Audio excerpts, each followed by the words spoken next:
So we are here with the most incredible and legendary Artur Yusupov. How are you? Fine, thank you. And I wanted to ask about the t-shirts. It has a little tiger on it. Is that correct? What inspired the tiger? Well, actually, in a way, I borrowed the tiger from friends in Frankfurt, Hans-Walter Schmid, and he had the Chess Tigers Academy. And we were working close together, and also he was the person who gave an idea for me to write books for the amateur players, and I wrote 10 books, and the German title is Tigersprung. Again, tiger is there, yeah? So there's like a jump of a tiger.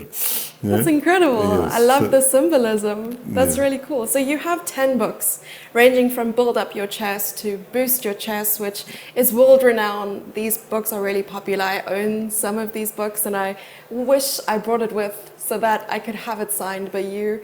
Oh, that would be such an honor as well. But what inspired you to write the books? So obviously you have to have a sort of idea when starting that sort of process. And I also know that you wrote some books with Mark Dabrowski. Yes, that was the previous series, and the series with Mark was planned because we had the chess school in the Soviet Union. Very nice school, and we already said that we do some sessions, and then the material of these sessions we will publish in the book form. So result was nice. We have altogether five books together with Mark. But the circumstances changed. I moved to Germany, and we had to finish the school because it was not easy to maintain all this with me living in different country, and Mark was basically alone doing a lot of work. So that was the first big book project. The second came because I have my own children, and I was looking for chess material for them.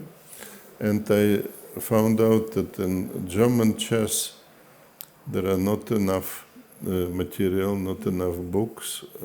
Now the situation is better because some people also writing books for amateur players. And you wrote something for your children? Basically, that was the big point. Yeah, that is so cool. Two children. They don't play chess now, but okay. I started the project a little bit on a systematic way because I said I felt not as the best person to write this because I'm maybe too strong in a sense, yeah, to appreciate how difficult could be one or the other problem. That is the weak spot in the book. Yeah, I was going to ask, when you find chess talents, especially when dealing with your students or teaching, what is your advice to your students when doing work on their own? What should they focus on? Well, the reason why I wrote the series was that that's what I think is like a fundamental knowledge. From my perspective, what I would consider the most important maybe to know, and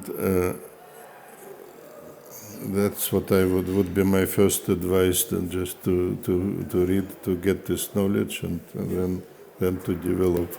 I also advise my students to read your books, so don't worry. I think also, in a sense, the qualities what you need to be successful chess players are a little bit random. So it is not easy to get them, it's just the luck. Yeah, you got the right set of the qualities, and you can play chess.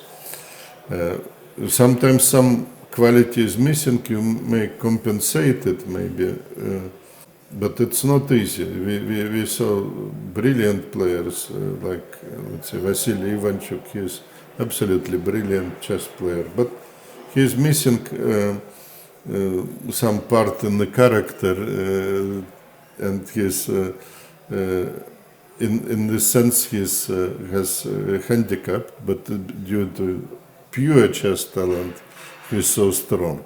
Oh, wow. So you may overbeat a certain deficits, or you can overbeat due to chess talent, but basically you need like maybe 10, 15 random qualities to, for example, I just give you an example.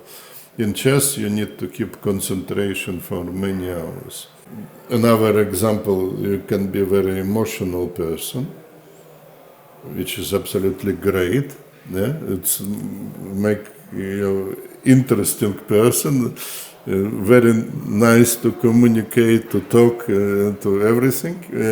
But for chess, to be too emotional is difficult, because then you suffer too much when you lose the game. And of course, chess career is always full of losses as well, not only wins. And then if you are too emotional, you take it much more to your heart, and that's difficult. And so you need to be less emotionally advanced in a sense. Yeah? That's difficult. Yeah? To be more successful, you have to be like not too good in this element. Yeah? And this is a combination of different qualities what you need to be a chess player. If you could do anything to try and help grow chess and women's chess in specific in Germany or in Europe, what would you do? Almost impossible task. Almost Okay. impossible task, because they are on the right way, first of all. Yeah.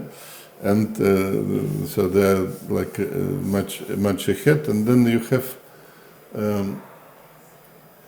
kind of a number of strong players, and this I have this small theory. It's not scientific theory, but if you have a certain number of strong players in a country, then you probably shouldn't do anything.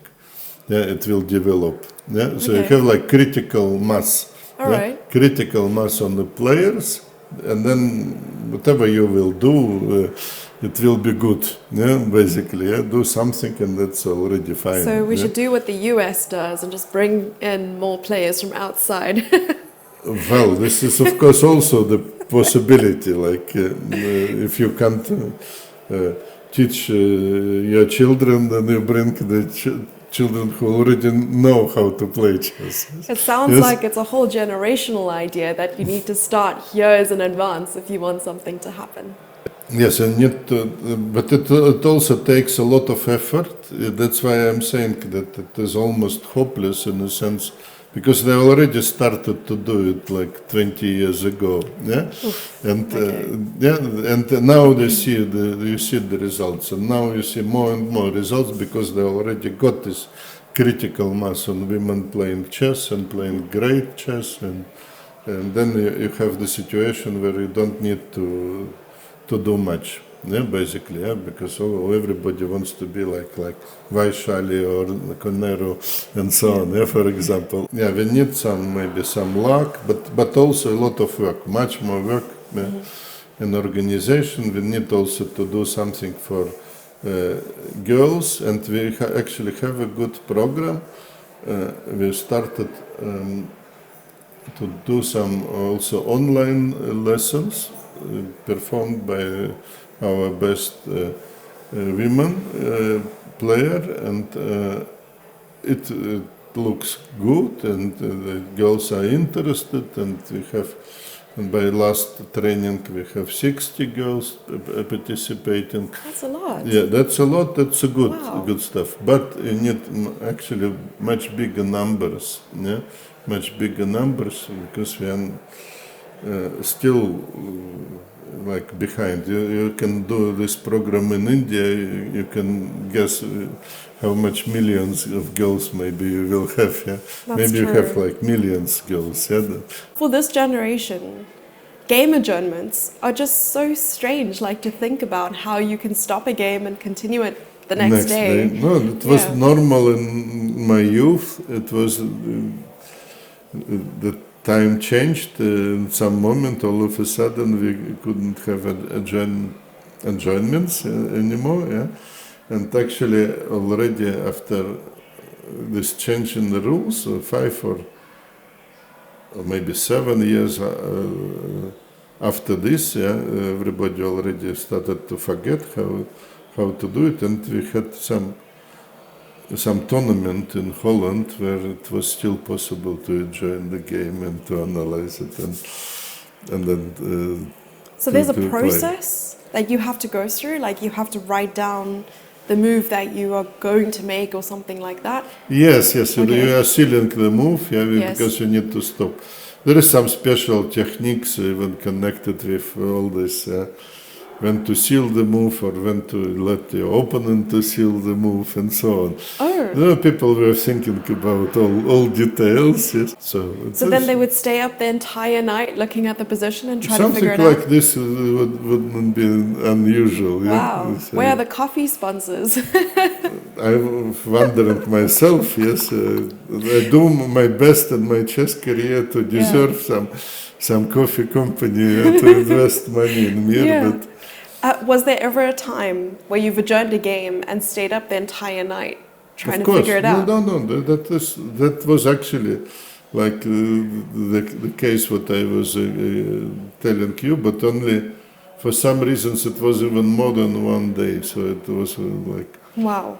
Because it was some special day for adjournment games. So sometimes, if you're lucky, you can have 2 sleepless nights. Oh no! So you like end up going to the game and you have these like rings around your eyes. Something like this. Yes. That's incredible. I was actually just joking. It's nice to know how things were when games were adjourned, because I think everyone who watches it now only has some photo evidence or looking at the series like The Queen's Gambit, where the games were adjourned. And I don't actually have any information other than stuff you read about it, and I love that. So thank you so much, Artur, for your time here. And do you have any final words for the audience or the people watching this video? Well, just thank you very much for watching us, and I wish you all the best in the new year. So, and I hope to see maybe some of our viewers in the chess events. All the best. Thank you so much. Bye, everyone.